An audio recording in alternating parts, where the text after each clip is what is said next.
Se você pegar o capítulo 6 de Mateus, você terá ali tudo o que você precisa para chegar no céu. Se você lesse na Bíblia e praticasse só o capítulo 6, você não teria mais nenhum problema. Eu digo problema espiritual e etc. Você teria muitos problemas. O capítulo 6 de Mateus é o capítulo mais poderoso da Bíblia em termos de prática. Eu estava lendo esse capítulo esses dias, estudando ele dentro do avião. Chegou uma hora que eu falei assim: uau, eu já li isso tantas vezes, mas nunca pensei na seriedade das palavras de Jesus. Aqui Jesus nos dá 3 instruções para coisas simples, e ele usa o termo para intensificar o poder. As 3 práticas que Jesus nos ensina nesse capítulo são as mais simples de todas e mais poderosas para um avivamento pessoal, coletivo, nacional, seja lá o que for, e para aumentar o poder de Deus na sua vida. E a maneira mais sobrenatural para intensificar o poder, ou seja, aumentar a unção e o poder, é através de disciplinas espirituais. Você sabe quais são? Presta atenção. O melhor lugar para estudar disciplinas espirituais está no Sermão do Monte. Deixa eu te falar uma coisa sobre o Sermão do Monte, antes de começarmos a falar sobre esse capítulo. O Sermão do Monte, olha como eu estudei ele, reestudei, vi, risquei e contei. Porque eu vou te falar uma coisa, a minha mente, ela é meio gráfica. Significa que eu leio, estou vendo o que está por detrás. Eu contei 118 versículos no Sermão do Monte, 53 doutrinas. Veja, os 10 mandamentos, pastor João, são 10 mandamentos. A pregação de Moisés se resumiu em 10 mandamentos. A de Jesus em 53. E tem gente que diz que graça é mais leve do que lei. Ah, vai nessa. Lá na lei dizia assim, ó, quem adulterar é culpado. Na graça diz, quem dizer, lá em casa, já adulterou. Na lei, se você tiver coito, e adultério na lei é sexo, na graça é que chuchu, é cobiçar. Qual que é pior? Jesus diz que quem faz isso já adulterou na mente. Você fala, como? Porque veja, a plateia do seu pensamento é Deus. Você sabe quem que assiste o que você pensa? Quando Deus vai e sonda seu coração, Ele está vendo você praticando o que você está pensando. O nome disso é cobiça, que também é a quebra do 10º mandamento. Olha que coisa séria. Isso para mim é sério. Por exemplo, a Bíblia diz lá na lei, quem matar morre, é culpado. Na graça mudou, quem odiar o irmão já matou. Ih, rapaz, quem nunca teve raiva de alguém aqui na vida? Eu tive várias vezes. Eu já pensei por veneno, já pensei em matar, atropelar. Estou brincando, é brincadeira. Quem aqui já teve raiva de alguém alguma vez? Seja honesto, vai lá. Quem não mente, levanta a mão. Só tem santo agora. Eu vejo que vocês se inscrevem na internet, gente. Aquilo transpira raiva, não precisa santaiada. Ó, quem já teve raiva de alguém ou só eu? Olha o tanto de assassino aqui, ó. Tudo assassino. Porque foi isso que Jesus disse, quem odeia o irmão já é assassino. Então você começa a perceber que a graça não diminuiu o peso, a importância do evangelho. Na realidade, Jesus aumentou o padrão. Ele disse, na lei era assim, eu agora digo que é assim. Na lei, quem matar é assassino. Na graça, quem odiar é assassino. Na lei, quem adulterar, fazer sexo é adúltero. Na graça, quem pensar em fazer. Então, o Sermão do Monte, ele tem 118 versículos, 53 doutrinas. Agora, pasme no que eu vou te dizer. Dos 118 versículos, Das 53 doutrinas, 55% fala diretamente sobre jejum e oração. E 20% fala indiretamente sobre jejum e oração. O que eu estou dizendo para você é que 75% de todas as 53 doutrinas de Jesus, que dão 3 capítulos, de tudo que Jesus pregou e deixou como legado para o povo chamado cristão, 75% disso tudo é sobre oração, jejum e caridade. 118 versículos, resumindo: ore, jejum e ajuda o próximo. Ore, jejum e ajuda o próximo. Ore, jejum e ajuda o próximo. Ore, jejum e ajuda o próximo. Aí você vai perguntar, mas por quê?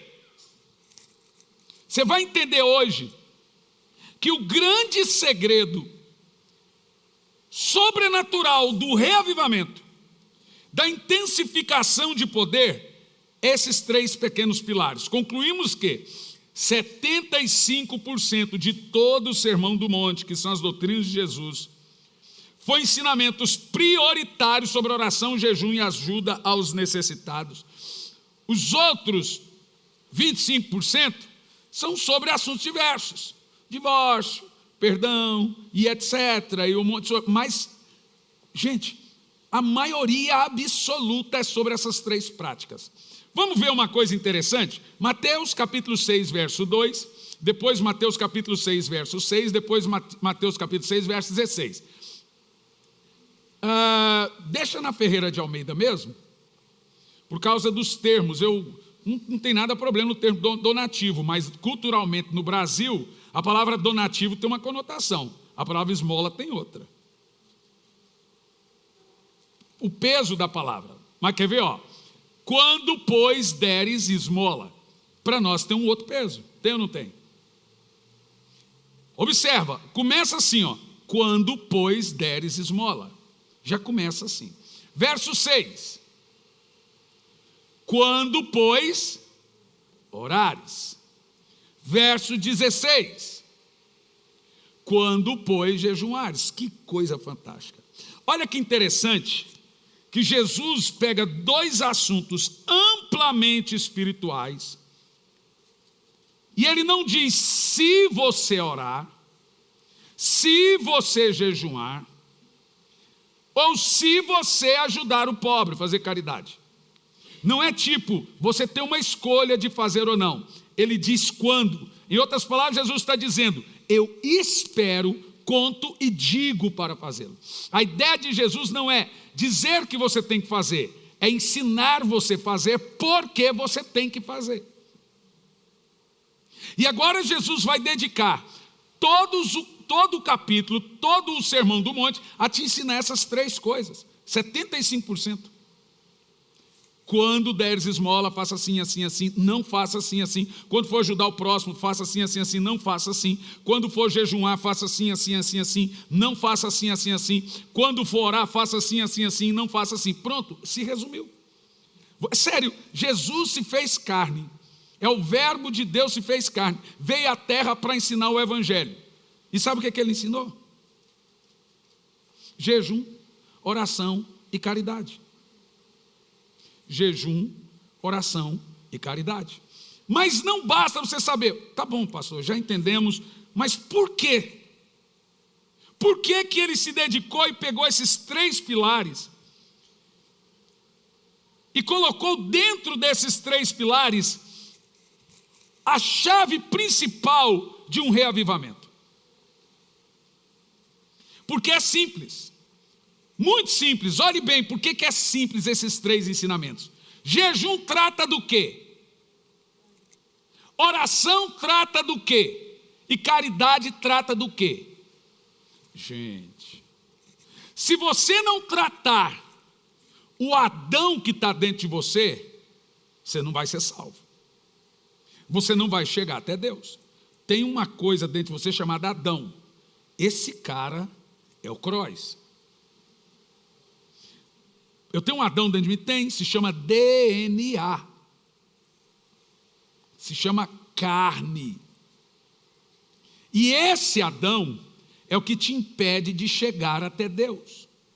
A Bíblia não diz que, veja, diz a Bíblia, são os vossos pecados que fazem separação entre vós e Deus. Não é entre Deus e você, é entre você e Deus. Quer dizer, Deus não tem nada contra você, você é que tem contra Ele. Não, eu não tenho nada contra Deus. A Bíblia diz que é na sua mente inconsciente que você tem coisas contra Deus. Isso aí se chama Adão. E aí o que o jejum trata? O que a oração trata? E o que a caridade trata? Vamos lá. Jejum trata da carne.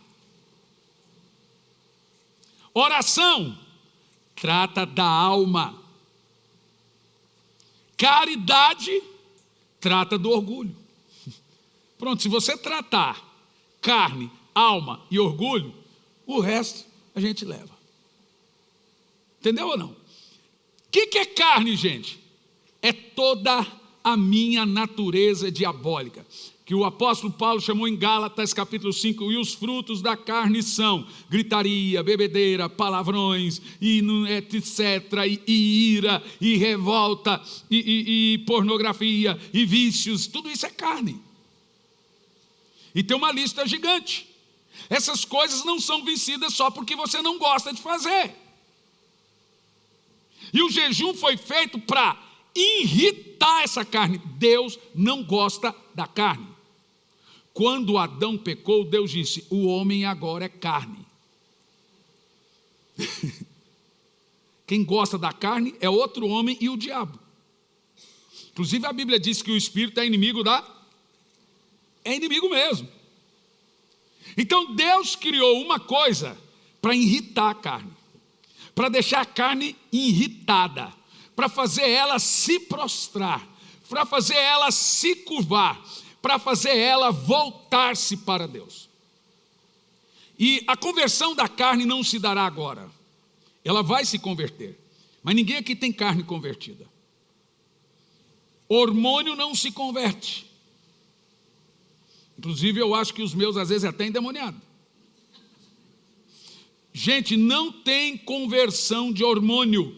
Carne não se converte. A Bíblia diz que para a carne tem que ter silenciamento, mortificação. Paulo diz, fazer calar, mortificar diariamente os atos da carne. Sabe o que quer dizer? Põe tua carne sobre escravidão. Provavelmente até o dia do arrebatamento do Senhor você terá cometido algum pecado até você perceber. Mas quando a carne se converte? No dia do arrebatamento, naquele dia, a Bíblia chama isso de glorificação. O mortal, que é chamado de carne, se revestirá de imortabilidade. O corrupto, toda a nossa carne é corrupta, se revestirá de incorruptibilidade. E nós, diz a Bíblia, seremos transformados. Nós, carne. Até lá, se você não tiver atos expiatórios, santificatórios, e mortificar a carne, você vai piorando, piorando, piorando, piorando e piorando. Então, carne não se converte. Presta atenção. Por que, se faz uma pergunta aqui, por que a caridade ajuda o pobre aqui, que está aqui como esmola, está dentro de dois ofícios santificatórios, expiatórios? Boa pergunta, não é? Te explico. Se você não ajudar o pobre, não fizer caridade, você não aprenderá humildade nunca. Você só aprende humildade caminhando com um. E você nem perceberá, gente, você não perceberá o orgulho no seu coração. Agora eu vou falar alguma coisa para você, não é para te irritar, não é porque eu sou ruim não, é porque é verdade. E quando eu vou falar uma verdade, não importa para quem eu tenho que falar.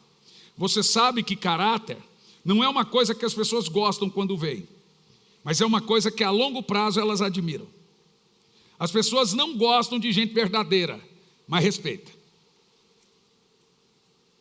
Vou dizer de novo. As pessoas não gostam de gente verdadeira, mas respeita. A curto prazo, quem é verdadeiro não é amado, não é tido como bonzinho, mas a médio e longo prazo ele passa a ser respeitado. Então eu presto atenção uma coisa para você. Eu não tenho medo de perder, não tenho medo de deixar de ganhar, eu não tenho medo de falar o que tem que falar. Se você quiser ir para o inferno, você vai sozinho. A mim você não arrasta. Porque se eu não te pregar, você me arrasta. A maior prova que eu te amo é que eu não te tento segurar aqui pela bajulação. Você não precisa de amor para bajular. Você precisa de amor para falar a verdade. Então eu vou falar coisas aqui para você, não é porque eu sou ruim não, é porque é verdade. Você sabe o que é orgulho? Você tem uma noção do que é orgulho, mas você não sabe muito bem o que é orgulho. Eu vou te dizer o que é orgulho. Orgulho, biblicamente falando, é o DNA da natureza satânica. Humildade é o DNA da natureza divina. Orgulho é o tanto de Lúcifer que você tem dentro de você. Pesado. E humildade é o tanto de Cristo que você tem dentro de você. É pesado, não é, gente? Mas é verdade. Diz a Bíblia que Lúcifer era perfeito em tudo, até que se achou orgulho dentro dele. Vejamos como o jejum, a oração e a caridade tratam em nós as áreas da nossa vida. Por exemplo, a oração trata a alma. Deus desenvolveu a oração para lidar com seus problemas emocionais. Por isso que a gente diz que orar é ir para a cruz. Tem coisas que você nunca vai perceber que você tem um problema de alma ou etc. se você não orar. Eu te dou exemplos. Já citei isso aqui, vou citar de novo. Então, às vezes eu estou orando. Esses dias eu fiz uma brincadeira com um amigo muito querido meu. E eu vi um post dele e fiz uma brincadeira. Brincadeira boba. Tipo assim, diminuí ele. Mas isso aqui, ó, as ideias. E eu fui orar depois disso. Estava eu, minha esposa, uns outros amigos, e diminuí ele. Uma brincadeira que diminui a pessoa. Tipo, diminuir o que ele está fazendo, diminuir o que ele faz, tipo assim, dando ideia que não é tão importante. É bom, mas você tenta diminuir. Aquilo irritou tanto o Espírito Santo, que quando eu fui orar, ele falou assim, ó, manda uma mensagem para o fulano. Gente, quando é numa sã consciência normal, que você vai pegar uma coisa pequena dessa e vai mandar uma mensagem para o fulano, eu quero te pedir perdão porque eu estava comentando com outro fulano e diminuir você nesse sentido. Gente, só na cruz que você faz um negócio desse, porque você tem um senso chamado autodefesa, você é treinado para se autodefender. Você não é treinado para ver erro em você.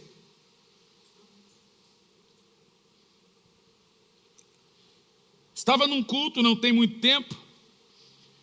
Você sabe, isso eu já expliquei para o meu filho. Tenha seu tempo de oração, gaste-se com Deus. E você que gosta de jogar um videogame, assistir uma série no hotel, não é pecado. Mas primeiro tenha seu tempo com Deus, depois vai assistir seu filme. Não tem nenhum problema. Então eu tenho o meu tempo com Deus, da madrugada, etc. E à tarde, eu gosto de assistir uma série, um filme, uma novela. Eu aprendi a assistir novela com a minha avó, gente. Era Maria del Bairro, Maria del Bairro. Tinha Maria do Bairro, Jerônimo, as novelas da SBT. Minha avó ficava assistindo as novelas, que dizia que as novelas da Globo eram pecadas, da SBT não era. Aí depois ela se desviou, foi assistir Pedra sobre Pedra, Rei do Gado. Eu falei, ó, e agora, avó? Não, eu estou tendo uma recaída. E infelizmente esse foi um legado que ela deixou. Eu gosto da novela, você sabe, na Globoplay tem aquelas novelas tudo antigas. Então eu vou lá e assisto umas novelas antigas. Às vezes a novela não é boa, mas eu fico lembrando da roça, né? Aí esse dia eu estava assistindo a novela Paraíso, que tem um rapaz que é chamado de Filho do Capeta. E ele apaixona pela Santinha. Né, irmã?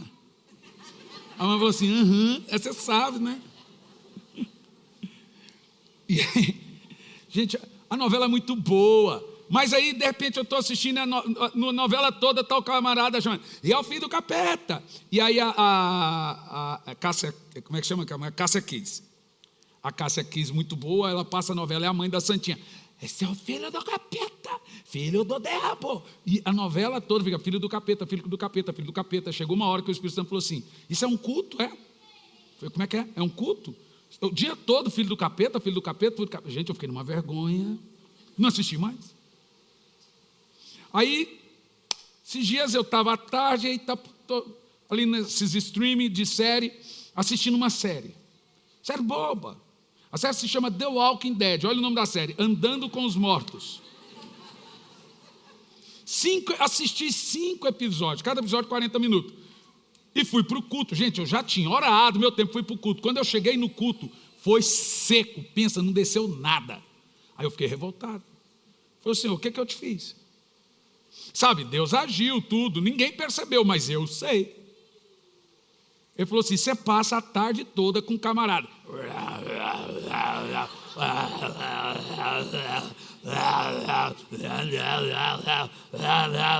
Ele falou assim, você parou para pensar, o nome da série é Andando com os Mortos, você tem que andar com os vivos. Você não parou para pensar que isso é um verdadeiro culto a morto? Isso aí foi feito para as pessoas cultuarem os mortos, só tem morto, a série é sobre morto, é chamada Andando com os Mortos. Eu falei, mas Senhor, o Senhor nunca me disse isso. Eu falei assim, mas olha, quando você aumenta o seu nível de intimidade, eu aumento o meu nível de ciúmes dos seus olhos, das suas mãos. Eu falei, também não assista essa porcaria mais. Então você vê, mas quando... irmão, nós não vamos virar um adventista, congregação cristã, testemunho de Jeová também. Não é coisa desse tipo. Ainda hoje eu assisti o meu filminho, tem um filme novo do Stallone. Só que tem coisa que os meus olhos não gostam, porque dentro dos meus olhos tem os olhos do Espírito, e tudo que eu vejo, ele vê, tudo que eu ouço, ele ouve. Você acha, vou fechar o ouvido, nem vou nem olhar. Aonde você vai, ele vai. E certas coisas afugentam o Espírito. Entristece. Ele falou assim, olha, Hernani, cara, você passou a tarde...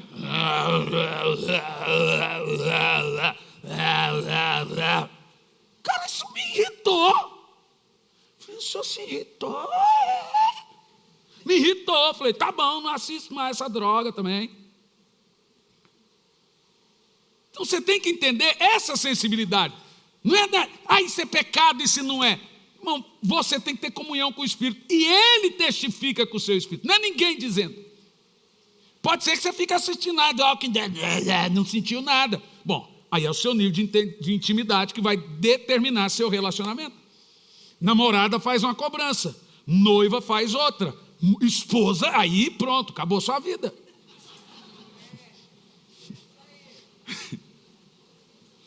Já nem é cobrança mais. Entendeu ou não? Então o cara é casado, mas quer ter vidinha de solteiro. Está se metendo na minha vida. Você fala, irmão, a Bíblia diz que o marido não tem poder no seu corpo e a mulher não tem poder no seu corpo. Acabou, irmão. Acabou. Isso aqui, é igual máfia, só sai morto agora. Esse dia alguém falou para o Jean, nossa, você vai casar tão novo. Eu falei, deixa o menino casar, porque só a gente casar tem que sofrer, deixa ele sofrer também um pouco. Deixa esse povo casar para ver o que é bom para tosse. É claro que é tudo brincadeira, né? Casar é muito bom. Muito bom.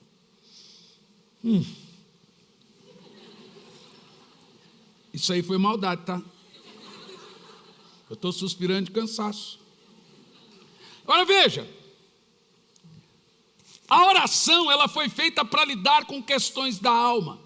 Quando você está em oração, você está se derretendo diante de Deus. Quem aqui está lendo meu livro Derretimento dos Servos, Corações Profundos, você está entendendo. Fala, Senhor, dói. Você começa a ver rejeição, você começa a ver ferida, e é uma choradeira, e um ranheiro aqui. E assim, porque na cruz, a cruz ela vai matando sua alma. e ela vai derretendo, e é quando a alma sobe a Deus. Mas se você não estiver orando, você não vai ver problema de alma. Então a oração foi feita para lidar com alma, que é adâmica. As nossas emoções são confusas. Veja, a psicologia inventou aí os temperamentos. Psicologia, não a Bíblia. Não que eles não sejam verdade, mas olha a confusão da coisa. Você pega ali o melancólico, tem a parte boa, a parte ruim é muito ruim. Você pega o sanguíneo, tem uma parte boa, a parte ruim é o capeta.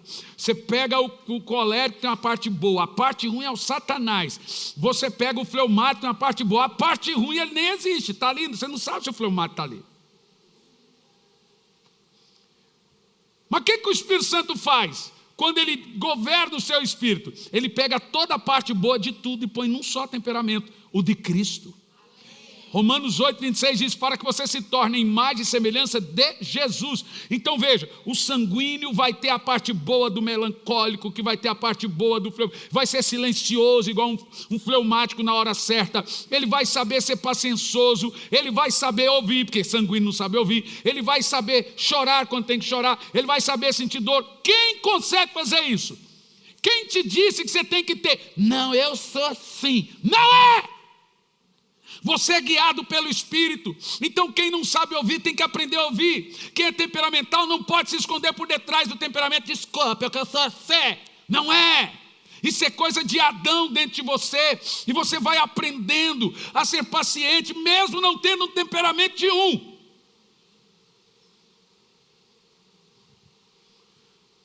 O meio lesado Deus empurra. Aquele outro Deus puxa. Porque a Bíblia diz que são temperamentos guiados. A Bíblia nunca diz assim, vou tratar você nos seus 5 temperamentos. Ela diz, todos eles são um, o de Cristo. Você acha que Jesus tinha só um temperamento? Então você vê Jesus ouvindo, você vê Jesus acelerado, você vê Jesus se irritando, dando a coça nos cambistas. Isso é obra do Espírito. Ai, pastor, mas esses temperamentos não é verdade? É, mas veja a confusão que são eles. É uma confusão dos diabos, porque esses temperamentos que a psicologia identificou só mostra como a alma do homem é confusa. E aí você aceita que é sanguíneo, você aceita que é melancólico, você aceita que é isso, e não fala, Senhor, eu quero o melhor desse aqui, o melhor desse aqui, o melhor desse. O Espírito Santo fala assim, só tem um que tem tudo. Cristo. Pois quantos anos vai demorar? Ele falou assim, vai demorar, mas vou chegar lá. Então você começa a perceber que a oração, ela vai alinhando você à personalidade e temperamento do próprio Cristo. E você vai se tornando a imagem e a semelhança de Jesus. Sem oração, a ideia é que você piore. E vai chegar uma hora que o seu filho vai dizer, nossa pai, você está xarope, está cada vez pior. Nossa mãe, você está insuportável. Ou seja, você vai piorando e não melhorando. Porque esses temperamentos aí mostram exatamente que você tinha uma parte boa e agora foi incluída uma parte má.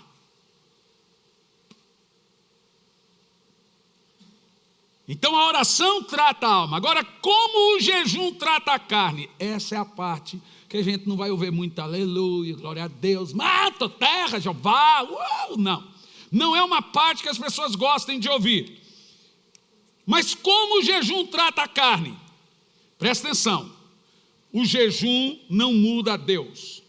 Deus é o mesmo antes do jejum, durante o jejum e depois do jejum. O jejum trata a carne, problemas da carne, não da alma, porém da carne.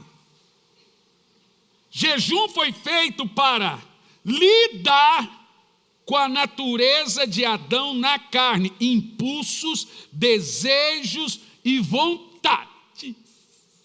Normalmente desejos incontroláveis, vontades incontroláveis, situações carnais fora de controle, ou até você pensa que está sob controle. Lembre-se de uma coisa: Adão caiu comendo. O pecado original foi de comida.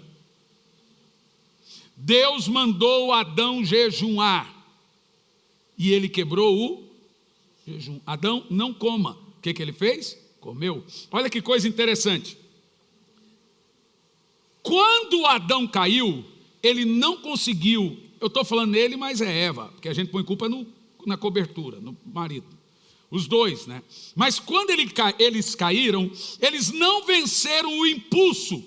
E quando não venceu o impulso, ele perdeu o domínio próprio e passou a ter demônio próprio.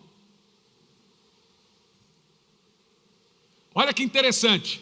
O primeiro Adão caiu depois de comer. O último Adão começou depois de jejuar.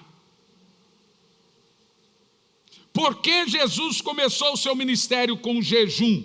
Porque ele tinha que recuperar o domínio carnal. A Bíblia diz que o Espírito Santo levou Jesus ao deserto para ser tentado, subsentende, para jejuar, subsentende. O Espírito Santo levou Jesus ao deserto, e a Bíblia diz que ele saiu de lá cheio do Espírito porque jejuou.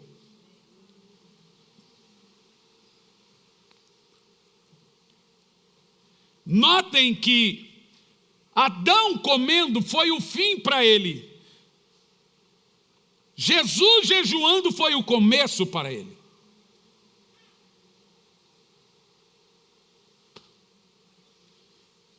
Jejum é um ofício, que silencia a carne, que silencia a voz carnal de Adão que há dentro de nós. Coma, beba, se drogue, use pornografia, grite, briga, não deixe por menos, justiça própria, você tem direito, vai lá e tira satisfação, vai, fale alto, não deixe por menos, carne. Tudo isso é adâmico, gente. Então, jejum é o ofício de silenciamento da carne do Adão em nós. Esse Adão só vai sair no dia da glorificação. Por isso que é mortificação até lá. Por isso que a Bíblia diz: fazei, pois, silenciar esses atos. Como? Por isso que Jesus gastou 55%, 75%, né, indireto e diretamente, de todos os seus ensinamentos ensinando a fazê-lo. Se isso é verdade, o que a igreja hoje está fazendo que não prega o que Jesus mandou pregar? Meu Deus, eles pegam só, não, Jesus curou, Jesus falou, porque não querem se indispor com o povo. Gente, se nem você gosta de ouvir a verdade, quanto mais o diabo. Então as pessoas não gostam de ser confrontadas. Eu também não gosto, mas devemos aceitá-lo, porque é para o nosso bem. O homem não foi feito para o confronto, para ouvir não, e nem para a luta, e nem para a dor. Agora, depois que Adão fez o que fez, miserável, a gente tem que lidar com dor, com luto, com confronto e com não. Na realidade, você não educa filho dizendo sim. E se você não aprender a dizer não para os seus filhos, você tem um monstro. Porque o Adão dentro dele vai virar um Hitler.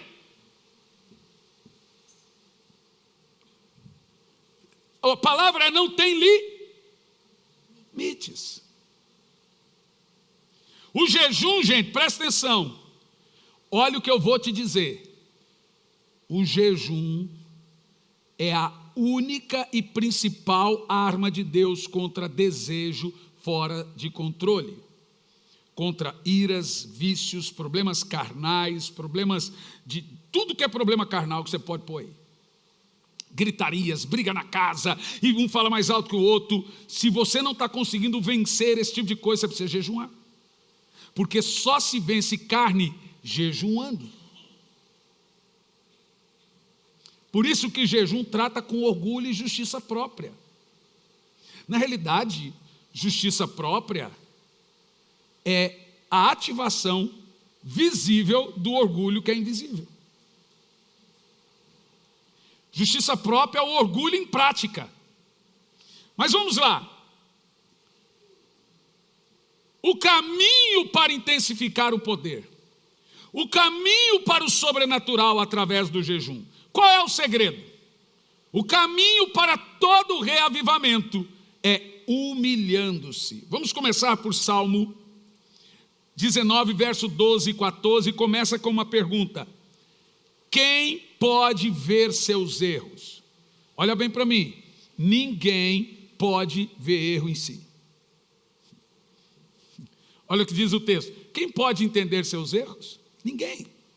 Aí Davi diz: purifica-me de todos que eu não vejo, dos erros ocultos. Viu só? Ninguém vê pecado em si, ninguém vê defeito em si, ninguém vê erro em si. E agora, como que Davi vai treinar isso em nós? Porque se você não vê pecado em você, não vê erro em si, você nunca vai mudar e nunca vai se arrepender. E como que Davi vai treinar isso em nós? Vamos lá. Próximo verso, 13. Também da soberba guarda o teu servo, para que eu não vire meu senhor, a senhora de mim, misericórdia. Para, Davi! Imagina você lê um negócio desse. Você fala: Senhor, eu sou o cocô do cavalo do bandido, o cocô da muriçoca. Eu me sinto um lixo lendo um negócio desse. Porque eu estava perguntando, por que Davi era um homem segundo o coração de Deus? A Bíblia respondeu para mim. Ela diz: porque ele fazia toda a minha vontade. Uau! Quer dizer, Davi não era segundo o coração de Deus porque ele não pecava, ele era porque ele obedecia. Não é uma coisa vista, é uma coisa de foro íntimo. Ele fazia toda a vontade de Deus. Então diz o texto: guarda teu servo da soberba, para que eu não seja senhor de mim. Então eu serei. Mas todo mundo, você já percebeu? Pelo menos eu não sou falsa. Normalmente quem diz isso são os mais falsos.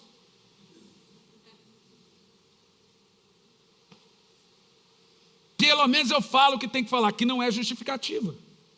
Temperamento não é justificativa para humilhar ninguém. Inclusive gritaria e falar, etc., também é manifestação do orgulho. A diferença é que pessoas sinceras pecam quando estão certas. Quando estão com a razão, aí é justiça própria. Que é o orgulho sendo visto, ativado. E o texto diz, Davi diz, olha só que coisa interessante: então serei sincero, e não é só sincero, ficarei limpo de grande transgressão. Presta atenção, o orgulho, por 3 vezes na Bíblia você ouve a palavra iniquidade. Quando Lúcifer encheu seu coração de orgulho, a Bíblia chamou disso de iniquidade. Quando Adão caiu, a Bíblia chamou disso de iniquidade. Quando Judas traiu, chamou de iniquidade. Orgulho é uma grave transgressão. A palavra grande ali é terrível transgressão. Deixe-me te falar uma coisa sobre isso. Por 2 vezes na Bíblia, Deus chama alguém de diabo. E as 2 vezes foi para discípulo. Um discípulo de Deus virou o diabo. O outro discípulo de Jesus virou o diabo. Jesus disse: eu tenho 12 discípulos, um de vós é o diabo. Você consegue lidar com o diabo na sua equipe? Cara, você já parou para pensar nisso? Você consegue lidar com o diabo no seu trabalho? O que significa diabo? Aquele que acusa, que é sutil. Você não sabe que você está lidando com alguém, com o espírito do diabo, porque ele nunca vai. O diabo não falou mal de Deus, gente. Ele foi sutil, ele vai roubando o coração das pessoas. A Bíblia diz que o coração das pessoas tem que estar na mão do rei, o coração do povo da igreja tem que estar na mão do pastor. Mas as pessoas sutis, elas vão fazendo você pegar a ojeriza de quem você deveria amar. E é imperceptível, você vai desgostando sem perceber. Esse é o espírito de Lúcifer. E aí o seu coração, disse o Senhor para Ananias e Safira, porque encheu o seu coração de Satanás. Vou te ensinar isso. Davi diz: purifica meu coração. Orgulho é uma coisa que tem que ser purificado, para que eu seja livre dessa iniquidade, grande transgressão. Orgulho é o principal obstáculo para um reavivamento. Humilhar-se é o princípio de tudo. Vamos ver? Segundo Crônicas 7:14, Você já leu esse livro, esse texto da Bíblia várias vezes. Eu já preguei isso várias vezes. Mas esses dias eu estava lendo essa parte na Bíblia e eu não tinha parado para pensar o como ela é mais forte do que imagina. O texto começa assim: se o meu povo, que me ora, que me ama, crente, ô crente, se humilhar, buscar a minha face, se converter dos seus maus caminhos, então eu ouvirei dos céus, perdoarei os seus pecados e sararei a sua terra. Presta atenção no que eu vou te dizer. Nesse texto aqui de 2 Crônicas 7,14, a promessa de Deus é de avivamento. Mas ele é feito em 7 partes. 4 são condições para cumprir. 3 são promessas para receber. A gente ama a promessa, mas não gosta de condições. 4 condições. Se o meu povo se humilhar, primeira condição. Segunda condição, se o meu povo orar. Terceira condição, se o meu povo buscar a minha face. Quarta condição, arrepender de seus pecados. Eu não sei o que esse povo anda pregando aí. Honestamente. Sobem aqui não, mas sobem para falar filosofia, Freud, afagar alma, ensinar coisas inteligentíssimas e filosóficas. Mas o que deveria ensinar realmente não é ensinado. Por isso que vai cego guiando cego e uma multidão indo para o abismo. Porque olha o que o Senhor disse: 4 condições para terem 3 promessas. As condições é: se o meu povo se humilhar, se o meu povo orar, se o meu povo buscar a minha face, se arrepender dos seus pecados. As 3 promessas. Uau, eu amo isso. Primeira, eu ouço do céu. Segunda, perdoo os pecados. E terceira, trago avivamento, saro a terra, trago prosperidade, trago cura, mudo famílias, transformo tudo. Uau, você disse glória a Deus, mas você não disse quando eu disse se humilhar.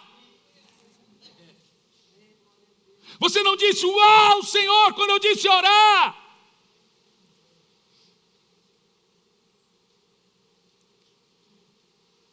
Em outras palavras, o Senhor aqui em 2 Crônicas 7,14, que são passos para um grande avivamento, intensificação de poder, Ele nos dá aqui passo a passo de como vivermos até o retorno de Cristo, fervor espiritual e um reavivamento.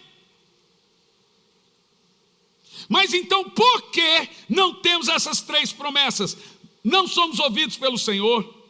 Nossos pecados não são perdoados, porque tem gente que pensa que pedir perdão traz perdão, e não traz. É arrependimento que traz perdão. E por que nossa terra vive com problemas? É simples. Porque as condições não são praticadas. Olha, faça isso e eu te dou isso. Acabou.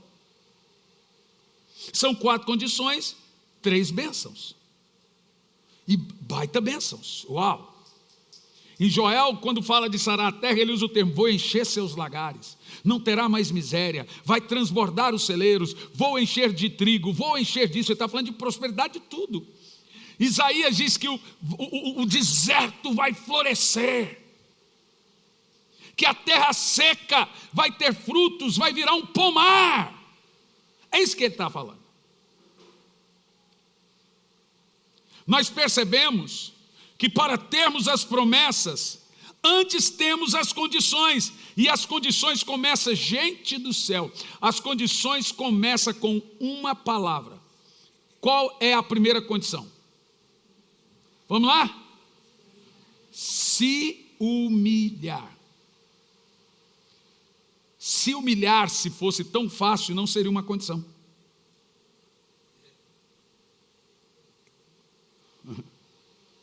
Mas deixe-me te dizer o que é isso. Presta atenção. Notem algo importante no texto. O Senhor não diz se eu vos humilhar, ele diz, vocês precisam se humilhar. A Bíblia não diz para o Senhor te humilhar, então não ore, Senhor, me humilha. Ou Senhor, eu quero ser humilde. Se tem uma coisa que Deus não vai te ajudar é ser humilde. Veja, humilhar-se não é uma coisa que Deus pode te ajudar a fazê-lo. Ele pode te humilhar, não vai ser bom. Mas Ele não vai fazer. Vou te dizer, porque humilhação é como adorar. Deus não vai te ajudar a adorar. Deus não vai te ajudar a dar uma oferta. Deus não vai te ajudar. É coisa que você tem que fazer de bom grado. Por isso que Deus não diz, vem aqui eu vou te humilhar. Ele diz, se humilhem. É uma coisa que você precisa praticar. Como que alguém se humilha inicialmente perante Deus? O primeiro passo para se humilhar perante Deus é se voltando para Ele. Joel 2, versículo 12. Como se volta para Deus?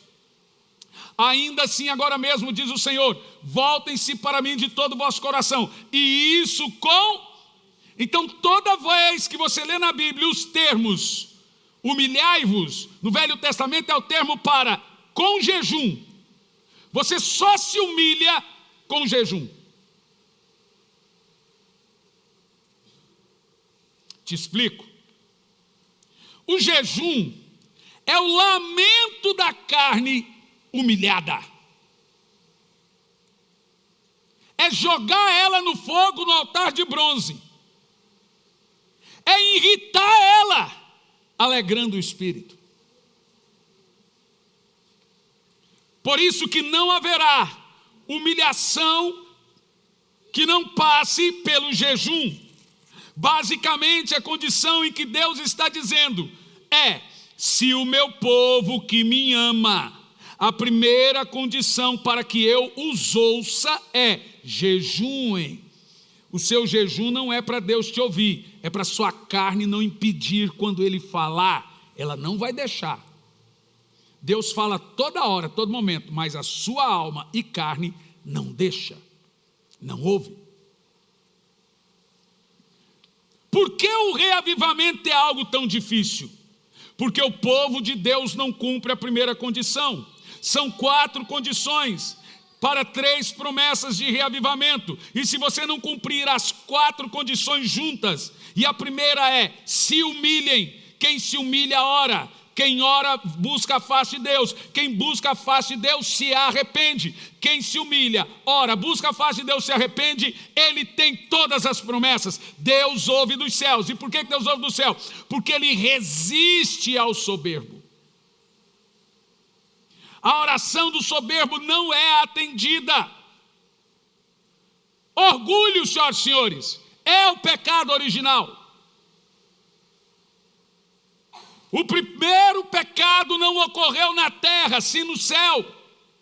Foi um pecado de orgulho. O pecado do orgulho, presta atenção, é o pecado original. Dele descende a raiz de todos os pecados. Todos os pecados nascem do orgulho. A principal tática de Satanás é construir em nós uma condição de orgulho. Aprenda o que eu vou te dizer. Qual é a maior arma do diabo? É vir depois que você peca e usar a culpa contra você. Ele ama vir depois e falar, que lixo de imagem semelhante de Deus você é. Deus não vai te perdoar, você não tem como, não tem perdão para você. Então ele usa a culpa. Porém, o que você vai ouvir agora é assustador. O orgulho é o único pecado que Satanás jamais irá fazer você se sentir culpado. Vou dizer de novo. Todos os pecados, a arma do diabo é a culpa. Você nunca vai chegar e falar, uau, estou tão arrependido de ser orgulhoso. Você nunca vai falar e vai dizer assim, eu me sinto uma culpa tão grande de ser orgulhoso. Então o orgulho é o único pecado que Satanás jamais irá fazer você sentir culpado. Por quê? Porque na realidade o orgulho te vacina contra o arrependimento. O orgulho tende a vir antes do arrependimento, para que você não se arrependa. Normalmente gente orgulhosa não se arrepende porque não vê pecado, não vê culpa, não vê erro. A culpa de ser orgulhoso, ninguém tem. Vamos ver isso? 1 de Pedro 5, do 5 ao 6. Vamos ler. Semelhantemente, vós jovens, sede sujeitos aos anciões. O texto está dizendo o seguinte: jovem tem que respeitar mais velho, e não é só parente não, todo mais velho.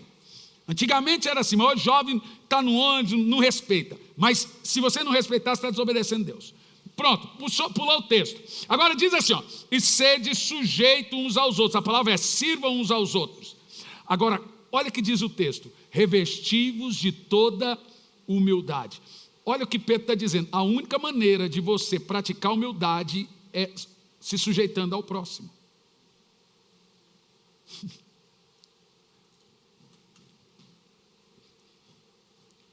Não é ter razão. Minha esposa disse: nisso você está com a razão. Eu falei: eu não quero ter razão, eu quero obedecer.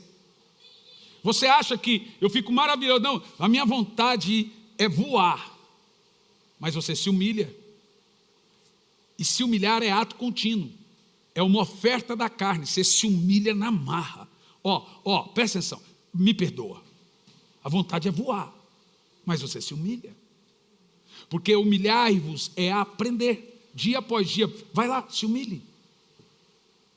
Eu vi outro testemunho da Joraci. Ela fez a mesa para a família, separada do marido, muito magoada com o marido, cheia de problemas familiares, e nunca mais falou com o marido. Ela fez aquela mesa que a pastora Elisandra está fazendo com as mulheres. E ela falou: agora faça uma mesa na sua casa. Ela fez, ela chamou o falecido. Ela fala: essas mulheres não são fáceis.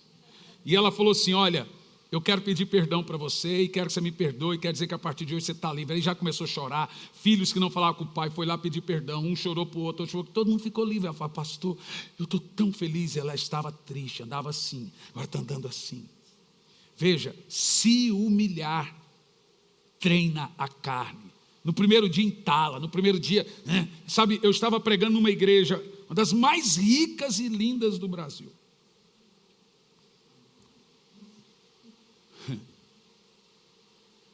E eu estava orando esses dias e o Espírito Santo falou assim: cuidado, Hernani. Não tem nenhum pecado você ter uma igreja muito bonita. Não é pecado não.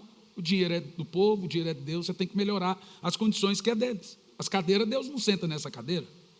Deus está nem aí para isso aqui. É tudo para você. Se eu sair daqui, você vai ficar aqui e continua para os seus filhos. Eu sei que tem pastor aí que diz que é dono de igreja, mas isso aqui é do povo. Ok? Deus não precisa dessas cadeiras bonitas. Aí o Senhor me diz: cuidado para você não fazer uma coisa requintada demais, glamurosa demais, que impede o pobre de se sentir bem. Eu falei: como assim? Agora escuta a gravidade que eu vou falar. Igreja tem que exercitar a humildade na marra. É muito fácil você trazer uma cesta e uma coberta para a igreja, para quem gosta de pobre, entregar. Mas se você não exercitar isso, você não consegue ver o orgulho no seu coração. É fácil deixar para a igreja fazer, mas eu quero ver quantos dos nossos pastores estão lá na rua também entregando. Eu quero que você saia de lá e chegue aqui cheirando pobre, cachaça, crack, maconha. Sabe por que você faz isso? Para treinar o quê? A humildade. Por isso que Jesus falou assim, ó: pratique jejum, dê esmola e ore. O jejum, a caridade é para treinar a humildade e matar orgulho. Quem não faz caridade não vê orgulho no coração. Entendeu para que serve a caridade? Você se vê. Então é fácil chegar na igreja e deixar ali cheio de roupa. Não estou fazendo minha parte. Mas você tem que ir lá, exercitar, sentar brigar com o pobre, embrulhar o estômago, em alguns casos. Porque quem não tem problema, não tem problema, mas quem tem, ele só vai tratar o tanto de Lúcifer que está dentro dele, fazendo caridade. Por isso que o culto que Deus quer é jejum, oração, caridade. Jejum, oração, caridade. Jejum, oração, caridade. Vamos lá? Vamos lá? Não é tipo, é muito fácil fazer um pix, uma doação, ajudar uma casa lá. Você tem que se envolver para tratar o seu coração. Na primeira, na segunda vez, daqui um pouco você vai ver que é feliz é quem dá. Então tem gente que vê um pobre aqui, troca de cadeira. É uma vergonha a sua fé, ó cidadão. Um dia eu vi isso aqui, eu ia falar de púlpito, porque eu já fiz isso em Campo Largo, tão revoltado que eu fico. Tão revoltado. Aí o Espírito Santo falou assim, calma, chama pessoalmente, porque você não pode tirar joio. Se você tentar tirar joio, você tira trigo também. Tem gente boa que gosta, então chama pessoalmente. Eu tiro o joio. Se você fala assim, tem gente que não sabe o que está acontecendo e se dói. Mas eu olho, gente, me talha o sangue. Porque você começa a ver que é um cristianismo, nem kardecista é. É um cristianismo filosófico, vergonhoso.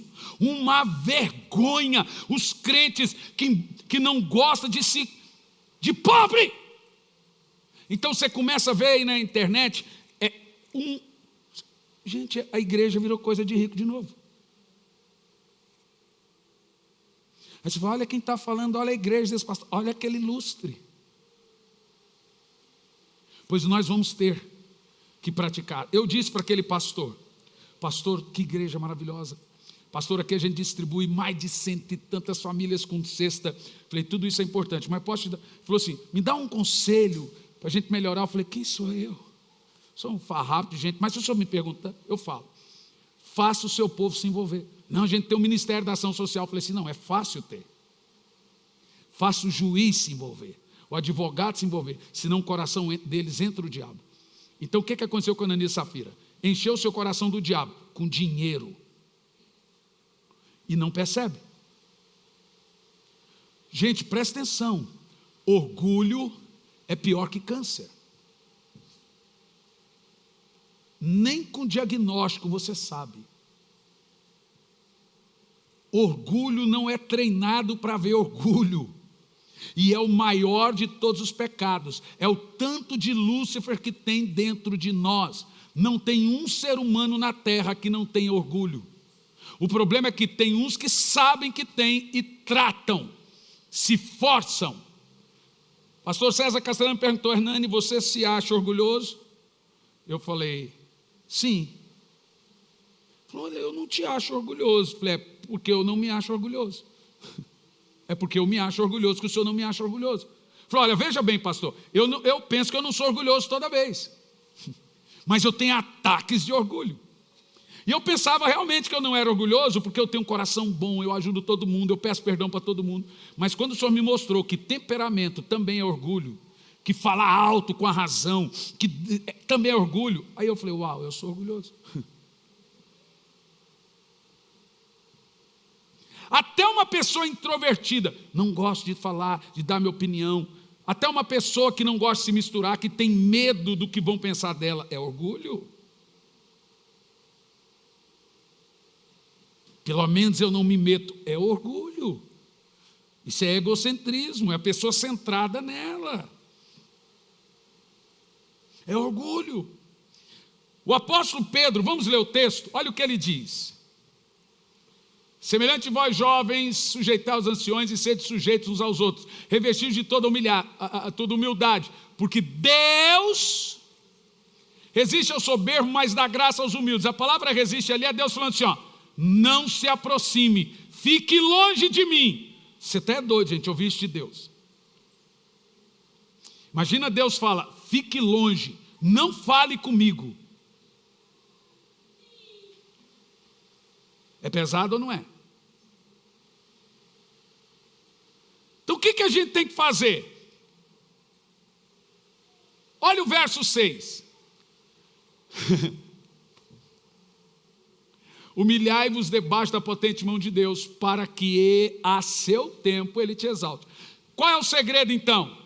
É orar, pedir que Deus te humilhe? Não. É se humilhe. Ei, você se humilha.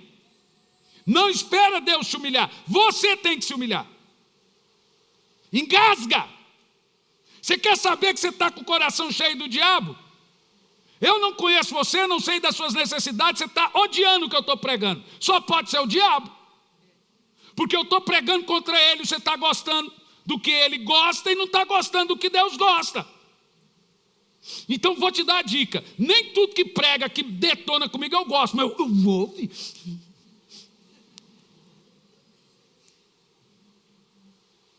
Porque o negócio é o seguinte, se você não está aí porque eu estou pregando, ou eu ou você está com o diabo. Não estou dizendo que é você. Eu estou dizendo que um de nós dois aqui está com a serpente. Mas eu estou te dizendo que eu estou pregando contra ela, contra o coração do orgulho, e falando sobre se humilhar, ajudar o próximo, ajudar, fazer caridade. Agora não é só fazer, é se envolver. Deixa o videozinho aí, Jair, enquanto eu falo. Não, mas eu dei a cobertor. Eu dei o quilo de alimento. Eu quero que você se envolva, porque você precisa. É fácil, já é difícil dar, mas às vezes é mais cômodo, muitas vezes para aliviar a culpa. Toda semana a nossa equipe está nesse frio, dando comida, olha lá, sentando com um craqueiro. Onde tudo que eu tinha era essas músicas do Jairo é uma benção. A gente dá dinheiro para quem mora longe e vai embora. Doar faz bem para o coração de quem recebe e de quem doa. Agora aqui, não é só doar. Você não precisa estar aqui junto com a equipe. Sai na sua casa com seus filhos. Sai na rua. Senta ali com o pobre, me conta a sua história. Às vezes o cara não quer dinheiro, ele quer ouvir. Você precisa regularmente fazer caridade, não é fugir de pobre. Foi o que eu disse, pastor, uma igreja rica dessa não é só você dar as coisas para o pobre, tem que se envolver para ela não encher o coração de orgulho. Trazer o pobre na igreja, dá o banho, faz a barba, dá a roupa. Ah, mas ele não para, é andarilho, aí é ele Deus. Depois tenta outro, depois outro. Sabe por que nós fazemos isso? Porque Jesus disse, quando for fazer caridade, faça assim. Quando orar, faça assim. Quando jejuar, faça assim. São 3 ofícios. Sabe o que eu acho mais poderoso? É que ajudar o pobre, como esmola, caridade, a Bíblia diz que santifica. Meu Deus, santifica. Você pode dizer, santifica. Olha lá, vai abraçar um lá. O que essa velha está fazendo na rua, gente? Pelo amor de Deus. A mulher tem 80 anos, está lá na rua, abraçando um craqueiro ali, ó.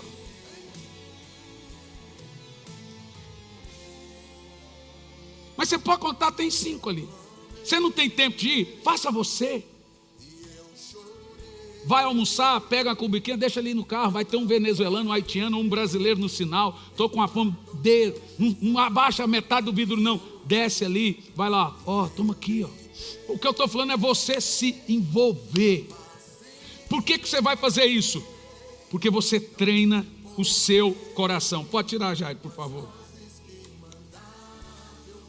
Gente, não há uma única pessoa no mundo que não precise lidar com orgulho.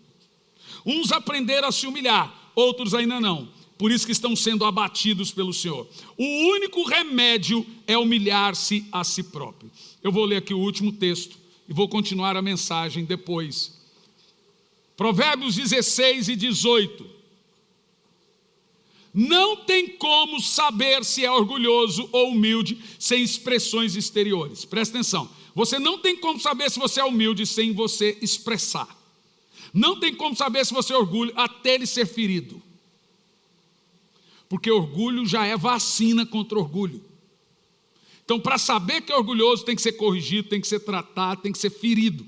O orgulho precisa ser ferido para saber ser orgulhoso. Pensa num cara que Deus levantou para tratar a gente orgulhosa. Eita, eu sou bom nisso. Mas vou te dizer, sou mesmo. Porque Deus me trata muito. E do jeito que Ele me trata, eu trato os outros. Funciona comigo, funciona com todo mundo. É porque o pastor está vendo. Você já viu um morto num caixão reclamar de estar morto?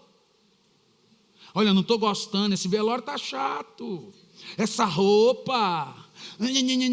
Gente, se está reclamando é porque tem orgulho.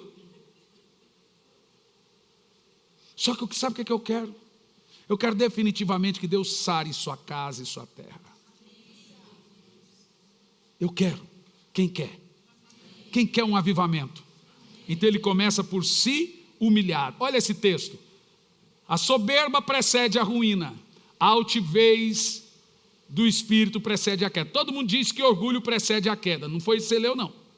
A Bíblia diz que a soberba precede a destruição. Presta atenção. O orgulho precede a destruição. Presta atenção. O orgulho, ele precede a destruição. A soberba precede a ruína. O orgulho é um nível pior de queda. É o fim. Leu aqui, não?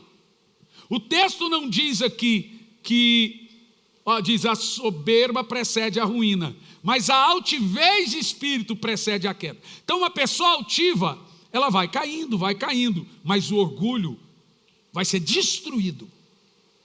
O orgulho ele precede destruição, não queda.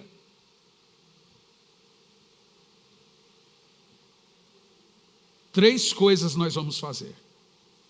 Simples. Eu quero treinar você. Não sei se nós vamos ter uma igreja grande pregando isso. Mas eu durmo com isso. E durmo bem, com a consciência tranquila. Repita 3 vezes. Oração, jejum e caridade. De novo. O que você vai fazer em 21 dias? Olá, meus queridos, aqui quem fala é Hernandes Santos, sou pastor, sou professor no Instituto Sabedoria e Graça e é disso que venho falar de você agora. Tem muita gente que tem muita vontade de fazer teologia, de concluir um curso em bacharelado em teologia de 2, 3, 4 anos e etc., mas é muito difícil.